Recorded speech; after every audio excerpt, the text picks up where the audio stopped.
On en vient maintenant au programme du Millennium Challenge Corporation. Ce programme fournit aux pays en voie de développement des subventions dans le cadre de la lutte contre la pauvreté.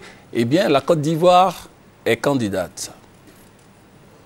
Le programme du Millennium Challenge Corporation MCC fournit aux pays en voie de développement sélectionnés des subventions très importantes dans l'optique de financer des projets et programmes susceptibles de contribuer à la réduction de la pauvreté et créer les conditions d'un développement durable.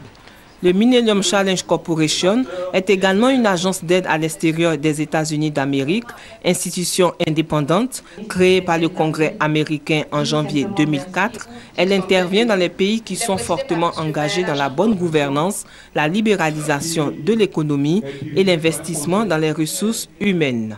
Il existe deux types de programmes mis en œuvre, le First World Programme et le Compact Programme.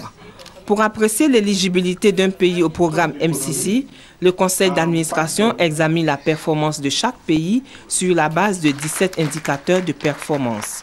Lorsque ces pays sont éligibles, ils ont la latitude d'identifier leurs priorités pour réduire la pauvreté et accroître leur capacité de croissance économique durable.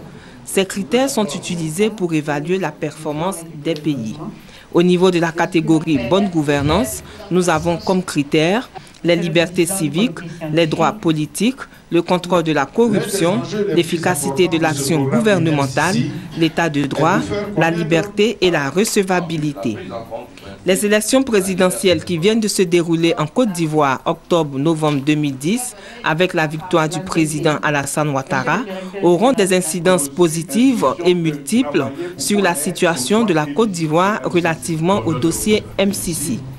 Pour que toutes ces incidences soient matérialisées en activités économiques et commerciales, projets et autres programmes, mais surtout afin de rattraper le retard pris par la Côte d'Ivoire en raison de sa non-admission au programme MCC, il est urgent qu'une stratégie plus agressive soit mise en place pour que l'engagement de la Côte d'Ivoire dans ce programme soit perçu comme une volonté politique affichée des autorités ivoiriennes.